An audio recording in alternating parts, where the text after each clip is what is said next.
भारत में आज शायद ही कोई ऐसा होगा जिसने कभी पार्ले जी के बारे में नहीं सुना होगा। यही वह बिस्किट है जो आज़ादी के पहले से लोगों की चाय का साथी बना हुआ है। बच्चों से लेकर बड़ों तक हर किसी के लिए यह खास है। लोगों की कितनी ही यादें हैं जो इससे जुड़ी हुई है। पार्ले जी वह पहला बिस्किट था जो भारत में बना और आम भारतीयों के लिए बना। तो चलिए जानते हैं कि आखिर कैसे पार्ले जी बना देश का बिस्कुट। पार्ले जी आज या कल का नहीं बल्कि कई सालों पुराना प्रोडक्ट है। भारत की आज़ादी से पहले ही इसकी नींव रखी गई थी। हालांकि पार्ले जी बिस्किट के आने से पहले इसकी कंपनी पार्ले की शुरुआत की गई थी। भारत की आज़ादी से पहले देश में काफ़ी अंग्रेजों का दबदबा था। विदेशी चीज़ें ही हर जगह भारतीय मार्केट में बेची जाती थी। उनके दाम भी काफ़ी ज़्यादा होते थे, इसलिए सिर्फ अमीर ही उनका मज़ा ले पाते थे। उस समय अंग्रेजों द्वारा कैंडी लाई गई थी, मगर वह भी सिर्फ अमीरों तक ही सीमित थी। यह बात मोहनलाल दयाल को पसंद नहीं आई। वे स्वदेशी आंदोलन से काफ़ी प्रभावित थे और इस भेदभाव को खत्म करने के लिए उन्होंने उसका ही सहारा लिया। उन्होंने सोच लिया था कि वह भारतीयों के लिए भारत में बनी कैंडी लाएंगे ताकि वह भी इसका मजा ले सके। इसके लिए वह जर्मनी निकल गए और वहां उन्होंने कैंडी बनाना सीखा और साल 1929 में 60,000 रुपये में खरीदी हुई कैंडी मशीन को अपने साथ भारत लेकर आए। यूँ तो मोहनलाल दयाल का अपना खुद का रेशम का व्यापार का बिजनेस था, लेकिन फिर भी उन्होंने भारत आकर एक नया व्यापार शुरू किया। उन्होंने मुंबई के पास स्थित विले पार्ले में एक पुरानी फैक्ट्री खरीदी। कंपनी के पास शुरुआत में सिर्फ 12 कर्मचारी ही थे और यह सब भी मोहनलाल दयाल के परिवार वाले ही थे।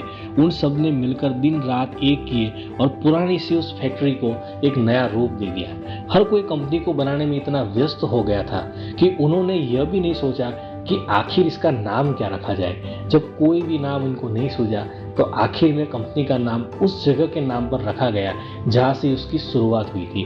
कंपनी पार्ला में खोली गई थी, इसलिए इसका नाम थोड़े बदलाव के साथ पार्ले रखा गया। इसके बाद फैक्ट्री में जो सबसे पहली चीज बनाई गई थी वो थी एक ऑरेंज कैंडी। इतना ही नहीं, यह कैंडी काफ़ी पसंद की गई और थोड़े ही वक्त में पार्ले ने कई और भी कैंडी बनाई। अंग्रेज अपनी चाय के साथ बिस्किट खाया करते थे, मगर यह भी सिर्फ अमीरों तक सीमित था। इसलिए मोहनलाल दयाल ने सोचा कि क्यों न कैंडी की तरह बिस्किट भी भारत में ही बनाए जाए। इसके बाद साल 1939 आता है जिसमें पार्ले ने शुरुआत की पार्ले ग्लूको की। गेहूं से बना ये बिस्किट इतने कम दाम में मिलता था कि अधिकांश भारतीय इसे खरीद सकते थे। इसका सिर्फ दाम ही कम नहीं था बल्कि इसका स्वाद भी बढ़िया था। देखते ही देखते आम लोगों के बीच ये बिस्किट काफी प्रसिद्ध होने लगा। माना जाता है कि न सिर्फ भारतीय बल्कि कई ब्रिटिशर्स भी पार्ले ग्लूको का स्वाद लिया करते थे। पार्ले ग्लूको इतनी तेजी से आगे बढ़ा कि मार्केट में मौजूद ब्रिटिश ब्रांड के बिस्किट पीछे होने लगे। हर कोई इसके पॉपुलैरिटी के आगे झुकने लगा था। सेकंड वर्ल्ड वॉर खत्म होने तक पार्ले ग्लूको एक बहुत बड़ा ब्रांड बन चुका था। हालांकि विश्व युद्ध खत्म होने के बाद पार्ले ग्लूको को अपना प्रोडक्शन बंद करना पड़ा। ऐसा नहीं था कि कंपनी घाटे में चल रही थी या उसके पास प्रोडक्शन के लिए पैसा नहीं था।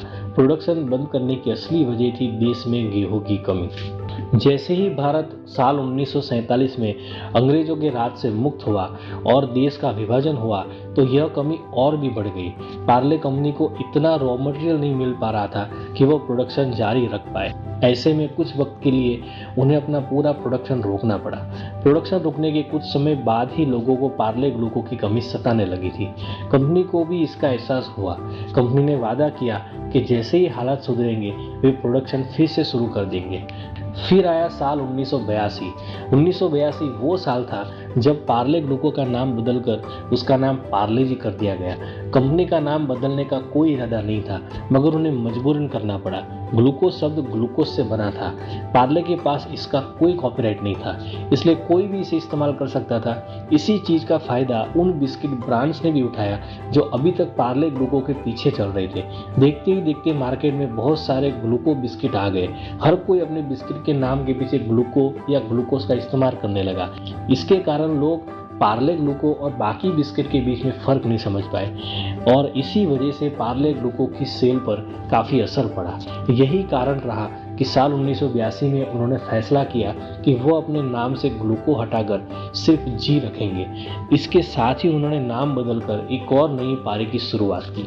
2003 में पार्ले जी को दुनिया में सबसे ज़्यादा बेचा जाने वाला बिस्किट घोषित किया गया। जैसे जैसे वक्त बीतता गया, पार्ले जी एक साम्राज्य की तरह हो गया। 2012 में जब कंपनी ने बताया कि सिर्फ बिस्किट से ही उन्होंने करीब 5,000 करोड़ की सेल की है, तो हर कोई हैरान हो गया। पार्ले जी भारत का पहला ऐसा एफएमसीजी ब्रांड था जिसने इस ऊंचाई का आंकड़ा छुआ था। तब से लेकर अब तक पार्ले जी की प्रोडक्शन पर कुछ खास फर्क नहीं पड़ा है। आंकड़ों की माने तो हर साल कंपनी करीब 14,600 करोड़ बिस्किट बनाती है। यह सभी करीब 6 मिलियन स्टोर्स में भेजे जाते हैं। इसकी वजह से ही आज कंपनी करीब $16 मिलियन का रेवेन्यू कमा पाती है। यह दर्शाता है कि भले ही इतने वक्त में मार्केट में कई बदलाव आ गए, पार्ले जी ने किसी न किसी तरह खुद को आज भी बनाए रखा है। आज भी बच्चों से लेकर बड़ों तक हर किसी को यह पसंद आता है। पार्ले जी कल भी हिट था और आज भी हिट है। इतने सालों बाद भी इसकी साख कम नहीं हुई। आज भी यह लगातार बढ़ता ही जा रहा है। यह दर्शाता है कि इसमें वो स्वाद है जो लोग अपनी जुबान से हटाना नहीं चाहते।